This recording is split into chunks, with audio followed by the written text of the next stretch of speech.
7:17 en el gobierno de la mañana, donde todo comienza, prosigue y nunca termina. En este lunes 30 de mayo del año 2022. Y en este momento le corresponde el turno para hacer su comentario a nuestro compañero José Luis Mendoza y Cervantes. Antes, Nayí, José Luis, hemos recibido varias llamadas desde la zona de la prolongación 27 de febrero, ahí por donde hay una sucursal de un supermercado Bravo, nos dicen. Un accidente, fuerte accidente, probablemente hay fallecidos en ese accidente y hay un gran congestionamiento de tráfico en toda la zona. Bueno, Dios quiera que sea la menor cantidad de víctimas y que las víctimas ojalá pudieran tener la menor incidencia fatal, ojalá que pudiera darse ese milagro, una lástima. Señores, buenos días, buen fin de semana a todos los compañeros, ojalá que esta semana sea de provecho, de mucha actividad para todos nosotros. Nuestro abrazo a don Álvaro Arbelo y por supuesto a don Bienvenido Rodríguez, que hace posible con su producción que estemos aquí en esta plataforma de la Z101. Un fin de semana de muchas informaciones nacionales e internacionales. Hoy, sin embargo, les voy a pedir prestado una parte, porque no va a ser todo el tema, una parte del tema a Rosendo Tavares. Quiero hacer un enfoque hoy, más un juicio político que sobre el hecho noticioso y las estadísticas interesantes que han surgido de las elecciones en Colombia. Colombia es un espejo importante en América Latina de la actividad política. Lo ocurrido en varias naciones hermanas en los últimos años siempre yo creo que genera lecciones interesantes, lecciones importantes de las que todas las democracias de nuestra América Latina y en especial la dominicana pueden sacar lecciones. Puede darse un aprendizaje, pueden imitarse aspectos importantes y pueden evitarse tener símiles, eso sí, con cosas que son bastante negativas, compañeros. El día de ayer fueron celebrados los comicios de primera vuelta para las elecciones presidenciales de esa nación. Colombia es un país que, si bien no ha visto interrumpido en muchas décadas su orden constitucional, es decir, ha elegido un presidente de manera continua en cada uno de sus cursos marcado por su constitución hace muchos años, independientemente de que eso no cambió, no varió, sí tuvo una extraordinaria crisis democrática y esa crisis llegó, entre otras cosas, con las importantes frustraciones, con los importantes conflictos que se generaron desde finales de los 40, inicio de los 50, con la violencia, desde los conatos a finales de esa década, los importantes magnicidios que se dieron, el Bogotazo obviamente como el más importante de todos.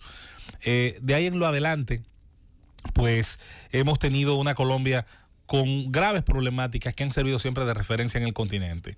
El surgimiento de los grupos guerrilleros, muy especialmente entre ellos las FARC, el dominio de una parte importante del mapa, la Marquetalia, que incluso en algún momento se suponía podía haber tenido hasta un proceso de independencia, un proceso de secesión o separación, y el importante elemento que agregó, problemático por demás, el importante desarrollo de los cárteles de narcotráfico que desde finales de los 70, en los 80 y sobre todo en los sangrientos años 90 tempranos, marcaron el paso de ese país, que mientras por un lado tenía un importante desarrollo económico, un importante desarrollo de su sector productivo, por el otro lado tenía el factor del narcoterrorismo, por el otro lado tenía el factor de unas fuerzas armadas, una policía municipal, regional y nacional altamente permeada, una justicia amenazada, un funcionariado prácticamente en peligro de muerte permanente, y se dio el ataque vía tiroteos, vía sicarios, vía secuestros, por todas las vías posibles se dio el ataque a periódicos, se dio el ataque a instituciones,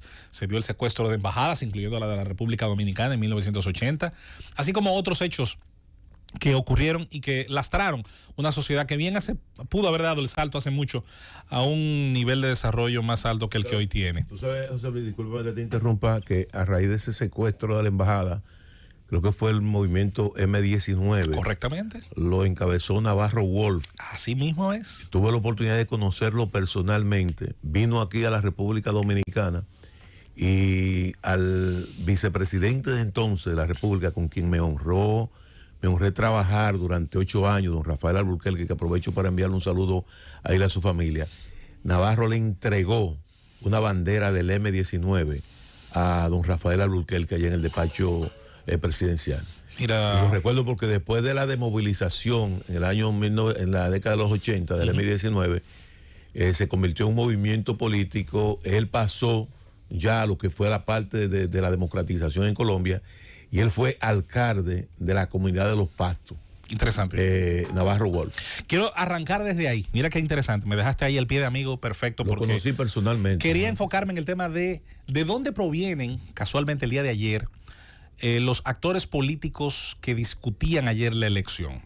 Gustavo Petro, nos guste o no, y yo quizás más del no que del sí, fue alcalde de Bogotá. Un alcalde con éxitos, un alcalde con parámetros de realización importantes, un alcalde con importantes grados de paradigma para muchas alcaldías, incluyendo la alcaldía de Roberto Salcedo acá en el Distrito Nacional. Con importantes grados de satisfacción de una gran parte de la gente. La alcaldía de Petro y la de Antanas Mockus, por citar dos casos recientes, fueron de alguna manera importantes en la capital de esa nación, tanto que terminaron pariendo directamente candidaturas presidenciales. Mockus perdió la suya, Petro lo ha intentado varias veces y es posible que esté más cerca que nunca del éxito final. En el caso que corresponde, por ejemplo, a Fico Gutiérrez, que fue el candidato que ayer se quedó corto para pasar a la segunda vuelta y el cual las encuestas en principio decían que parecía ser el que debía competir en segunda vuelta con Gustavo Petro. Es un exalcalde de Medellín con éxitos importantes al frente de esa ciudad,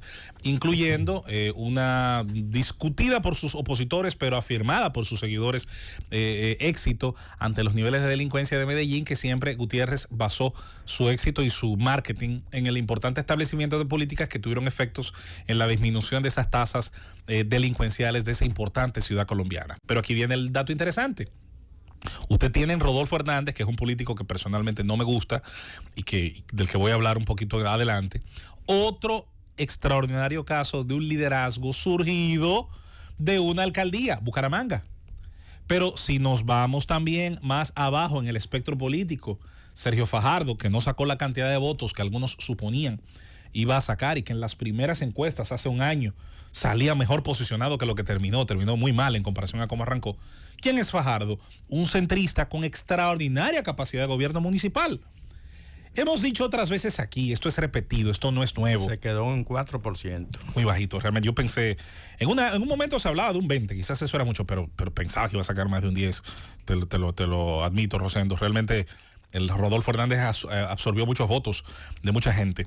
¿Qué quiero decir con esto? Lo hemos analizado otras veces, lo hemos dicho aquí.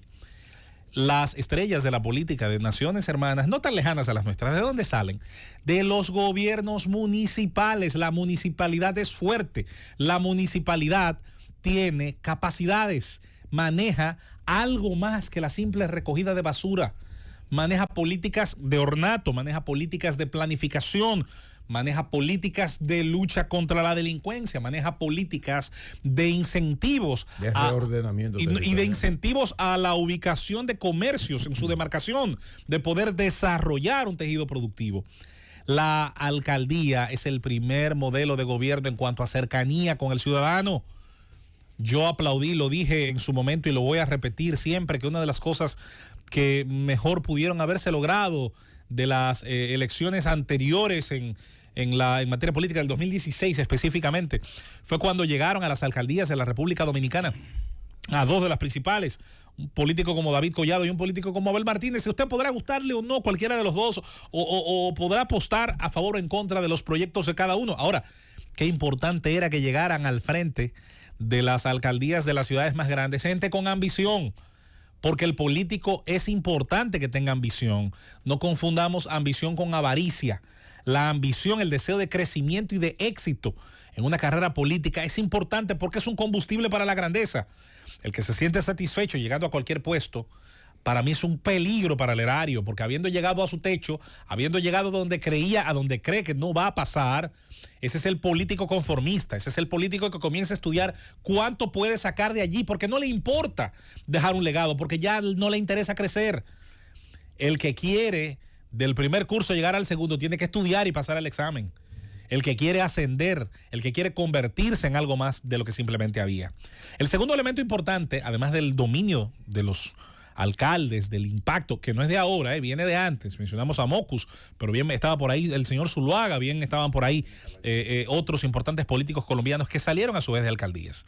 El segundo elemento que es interesante de estos comicios es que históricamente Colombia ha tenido sus presidentes, la inmensa mayoría de ellos, provienen de lo que se conoce en esa nación como la aristocracia andina. viene siendo los grupos económicos y sociales de montaña, que primero con el cultivo del café, que es un importante producto del agro colombiano, y luego con el desarrollo de otras tareas importantes del campo, se convirtieron bien temprano en la época republicana de esa nación, después de los primeros inicios y del protagonismo del general Santander y de ahí en adelante las luchas entre liberales y conservadores. Esa oligarquía andina ha sido la que ha regido los destinos del país. Con Petro vendría por primera vez en mucho tiempo un gobernante de las costas, un gobernante de las partes bajas, donde el estilo de vida, la dieta, la actividad económica ha sido distinta, donde el tejido productivo ha sido más lento en desarrollarse. Esa parte de la nación que siempre ha ido quizás un poquito más detrás de la otra, que ha sido arrastrada de alguna manera, de manera más lenta y desigual hacia el desarrollo. Ocurre en Brasil, en el norte, ocurre en otras naciones de cara a capital interior, en otras partes se da con diferentes esquemas. ¿Qué quiere decir esto? Señores, la importancia de los liderazgos en aquellas partes de la nación que han sido menos afortunadas. Eso ha sido clave para entender los llamados milagros que han ocurrido en el mundo. Cuando en 2016, y yo recuerdo mucho los análisis de Rosendo ya en la parte final, cuando ocurrían las elecciones norteamericanas, lo que para muchos fue una sorpresa, para otros no tanto, en la elección donde Donald Trump terminó ganando a Hillary Clinton, donde se hizo aquel famoso plebiscito en Colombia, para los acuerdos de paz de Cartagena de Indias, y donde una parte de la población colombiana votó en contra de homologar los acuerdos de paz con las FARC. En Inglaterra, en el Reino Unido, mejor dicho, el Reino Unido de Inglaterra, Escocia, Gales e Irlanda del Norte, donde se dio una votación que a más de uno le sorprendió a favor del Brexit. Todos esos momentos tuvieron como elemento común dos cosas. Primero, un terremoto, no solo mediático, sino también en las ciencias sociales, puesto que la encuesta, el famoso método Gallup y otros más, prácticamente se había hecho, ya tenía carácter de verdad absoluto al momento de medir la intención de voto de la gente, al momento de dar una fotografía a futuro de lo que podían ser los comicios. Ese año marcó un parteaguas, un antes y después, obligó a revisar la metodología, a cambiar aspectos en el cálculo y en la proyección estadística que se hace sobre comicios en el mundo, y a dar un margen de error mayor, cada vez mayor, a este tipo de ejercicios. Ayer en Colombia, Hernández, quedando por delante de Fico Gutiérrez, volvió otra vez a recordarle a mucha gente que la encuesta es una ciencia aplicada, no perfecta, no es una ciencia exacta, aunque se vale de ciencias exactas como las matemáticas. Al final el campo de estudio es humano y por lo tanto, como todo lo humano, tiene importantes márgenes de error, ocultamiento, sobrevaluación, cualquiera que fuese el fenómeno que se diera. Así las cosas, y ya para concluir, Cundo y Josefina, de estos comicios se pueden sacar muchas cosas interesantes. La última, para la República Dominicana, el interés que existe entre el saliente presidente Duque y el actual presidente dominicano en firmar un acuerdo comercial que pudiera darle a ambos países una importante situación, un importante estadio de comercio entre ambas naciones, con un arancel bajo y permitiendo que productos dominicanos lleguen a ese mercado, que productos del mercado colombiano lleguen al mercado dominicano, y que habría que ver cuál es la capacidad de continuidad de Estado que pudieran tener este tipo de acuerdos si ganara, como pudiera ser Gustavo Petro, o si ganara, como otros entienden, pudiera ser Rodolfo Hernández, quien ahora pasa como líder de la parte derecha, de la parte conservadora de la nación colombiana, a la segunda vuelta. Al final, cuando veas la barba de tu vecino arder, ponga la suya en remojo. La democracia dominicana puede perfectamente aprender, el votante, el político, el liderazgo social, el liderazgo académico, el liderazgo institucional y el liderazgo privado, de lo que en otras naciones ha ocurrido, copiar lo bueno, extrapolarlo, adaptarlo a nuestra nación, pero también tratar de evitar la caída que en muchos aspectos se ha dado, sobre todo en manos de outsiders y de gente recién llegada de otro mundo que no es el político, al poder. Llévatelo, Cundo. Llévatelo, Cundo.